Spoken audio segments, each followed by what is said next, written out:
ഞാൻ ഇന്നൊരു 4 മണി പലഹാരമായിട്ടാണ് വന്നിട്ടാ. നമ്മൾ വീട്ടിലുണ്ടാവുന്ന ഇൻഗ്രീഡിയൻസ് വെച്ചിട്ട് അധികം ഉണ്ടാകുന്ന ഇൻഗ്രീഡിയൻസ് വെച്ച് തയ്യാറാക്കാൻ പറ്റുന്ന ഒരു ഈസി പലഹാരം, ടേസ്റ്റിയും കൂടിയാണ്. അത് ഈത്തപ്പഴം പൊരിച്ചത്. നമ്മളെങ്ങനെ ആക്കാമെന്ന് പറഞ്ഞുതരാം. ആദ്യം നന്നായി കഴുകി വൃത്തിയാക്കി ഈത്തപ്പഴം എടുത്ത് അതിൻ്റെ തൊലി കളയണ്ട, അതിൻ്റെ ഉള്ളിലുള്ള കുരു കളയണം. ആ കുരു കളഞ്ഞ ഈത്തപ്പഴം മിക്സിയുടെ ജാറിലിട്ടിട്ട് ഒന്ന് ഗ്രൈൻഡ് ചെയ്തെടുക്കുക. എന്നിട്ട് അത് വേറൊരു പാത്രത്തിലേക്ക് മാറ്റി വെക്കുക. ഇനി നമുക്ക് എന്ത് വേണം, ഒരു മാവ് വേണ്ട. ഈത്തപ്പഴത്തിനെ കോട്ട് ചെയ്തിട്ട് പൊരിക്കേണ്ട ആ മാവ് തയ്യാറാക്കാം.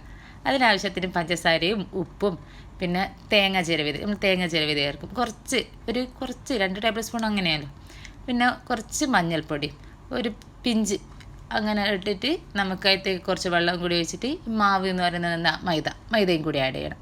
മൈദയൊക്കെ ഇതെല്ലാം നമ്മൾ എടുക്കുന്ന അളവിനനുസരിച്ചിട്ടായിരിക്കും കേട്ടോ. ഈത്തപ്പഴം എത്ര എടുക്കുന്നത് അങ്ങനെയൊക്കെ. അപ്പോൾ ഇതിപ്പോൾ ഞാൻ എടുത്ത ഇവിടെ 3 വലിയ സ്പൂണാണ്, ഉമ്മയാണ് ഞാനെല്ലാം. അപ്പോൾ അത് നന്നായി മിക്സാക്കി. ഇത് ഭയങ്കര ടൈറ്റിൽ വേണ്ട ഇതിൻ്റെ മാവ് എന്ന് പറയുന്നത്. അതുകൊണ്ട് നോക്കി വെള്ളം ഒഴിക്കുക. ആദ്യം തന്നെ കുറേ ഒഴിച്ചിട്ട് ലൂസാക്കട്ടെ. അപ്പോൾ അങ്ങനെ നോക്കിയിട്ട് അതിൻ്റെ മധുരമൊക്കെ ഉണ്ടോയെന്ന് നോക്കിയിട്ട് ആവശ്യത്തിന് വേണേൽ മധുരമോ ഫ്ലോർ വേണേൽ അതെല്ലാം ആഡ് ചെയ്യുക. അപ്പോൾ ഈ ഒരു കൺസിസ്റ്റൻസി കണ്ടില്ല, ഇങ്ങനെയാണ് വേണ്ടത്. ഇനി നമ്മൾ എന്താക്കണം, ആ ഒരു ഗ്രൈൻഡ് ചെയ്ത് വെച്ച ഈത്തപ്പഴമില്ല, അത് ചെറിയ ഉരുളകളാക്കിയിട്ട് ഈ മാവിലേക്ക് ഇടുക.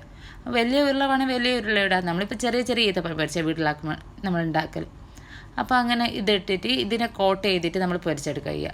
ഇനി നമ്മൾ ഗ്യാസ് മേൽ ചീനച്ചട്ടിയിൽ സൺഫ്ലവർ ഓയിൽ, ഇപ്പോൾ നമ്മൾ ഉപയോഗിക്കുന്നത് സൺഫ്ലവർ ഓയിൽ വെച്ച് അത് ചൂടാകുമ്പോൾ ഈ ഈത്തപ്പഴം മറ്റേ മാവിലേക്ക് കോട്ട് ചെയ്തിട്ട് ചൂടായ എണ്ണയിലേക്ക് ഇടണം. സ്പീഡ് ഹൈ ഫ്ലെയിമിൽ തന്നെ വെച്ച് ചെയ്തോ. അപ്പോൾ ഒരു ഈത്തപ്പഴം പൊരിച്ചിൻ്റെ ഒരു കളർ അറിയില്ല നിങ്ങൾക്ക്, നല്ലൊരു ഗോൾഡൻ ബ്രൗൺ അങ്ങനത്തെ എല്ലാം കളറ്. ആ കളറാകുമ്പോൾ നമുക്ക് എന്താക്കാം, മാറ്റി വേറൊരു പാത്രത്തിലേക്ക് ഇടാം. നല്ല ടേസ്റ്റ് ആയത് ചായൻ്റെ ഒപ്പരൊക്കെ കൂട്ടാൻ. ഇത് എനിക്ക് ശരിക്കും ഇഷ്ടം. ഇപ്പോൾ ഇന്നാക്കിയിട്ട് നാളെ തിന്നാൻ നല്ല ടേസ്റ്റ് ഉണ്ടാവും അങ്ങനെ തിന്നാനും. ഞാനധികം അങ്ങനെ തിന്നാൽ. അപ്പോൾ നമ്മളങ്ങനെ ചായക്ക് അതിനും ആക്കി. അപ്പോൾ അവരോട് ചോദിക്കുക എങ്ങനെയുണ്ട്, നിങ്ങളൊന്ന് ട്രൈ ചെയ്യണേ.